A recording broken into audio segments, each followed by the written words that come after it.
Ada orang tua itu kalau sholat di masjid di shaf pertama. Setiap sholat dia di shaf pertama. Sampai pada suatu hari selesai dari sholat baru salam, assalamualaikum warahmatullah, assalamualaikum warahmatullah. Ini orang tua yang biasa di shaf pertama tiba-tiba maju ke depan ke tempatnya imam, duduk di depan imamnya, lututnya nempel dengan lututnya imam. Sedangkan imam ini mesti berzikir setelah sholat, belum selesai. Ini orang tua tanya kayak orang gesusu, jadi tergesa-gesa. Ini orang tanya, ya imam, wahai imam, ajarkan aku sesuatu yang bermanfaat yang bisa nanti masukkan aku ke dalam surganya Allah Subhanahu wa taala. Ajarkan aku apapun itu, sesuatu yang bermanfaat. Maka sang imam bingung, dia masih belum selesai berzikir kepada Allah. Ini orang tua ini tanya terus, ajarkan aku sesuatu. Maka sama imamnya dijawab, qala Nabi sallallahu alaihi wasallam.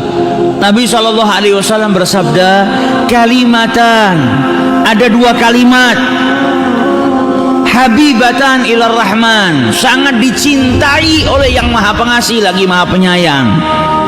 Khafifatan ala lisan, ringan diucapkan di lisan itu, thaqilatani fil mizan. Akan tetapi kedua kalimat ini sangat berat di timbangannya Allah Subhanahu wa taala. Subhanallah wa bihamdihi, subhanallahil azim. Kata orang tua tadi, ulang lagi, saya belum hafal. Diulang sama imamnya beberapa kali sampai akhirnya saya sudah hafal. Mulai detik itu ucapannya Nabi Muhammad dibawa sama dia kemanapun, dimanapun dia berada, berjumpa dengan siapapun. Ada pernikahan dia ketemu orang, qala Nabi sallallahu alaihi wasallam, ingatkan orang. Ada dua kalimat dicintai sama Allah, ringan di lisan tapi berat di timbangan. Subhanallah wa bihamdi, subhanallahil azim.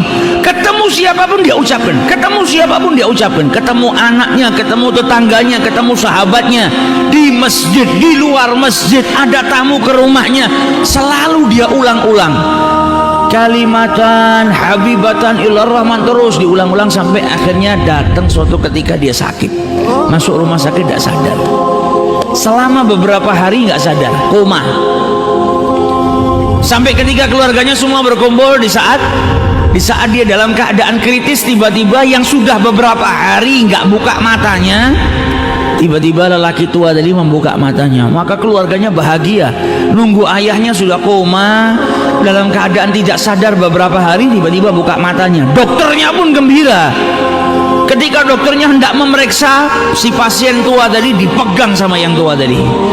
Yang tua tadi memegang dalam keadaan kedua matanya terbuka sambil berkata, ya dokter, wahai dokter, Nabi sallallahu alaihi wasallam bersabda kalimatan, dua kalimat dicintai sama Allah, ringan di lisan ketika diucapkan namun berat di timbangannya Allah Subhanahu wa taala. Subhanallahi wa bihamdihi, subhanallahil azim.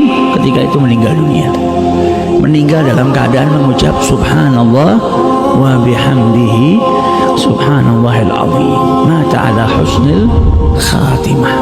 Nah, ini kalau sudah dibiasakan terbiasa. Kalau kita di setiap waktu senggang istighfar, waktu senggang sholawat, ya apa yang kita biasakan itu insya Allah kita wafat dalam keadaan mengucap itu.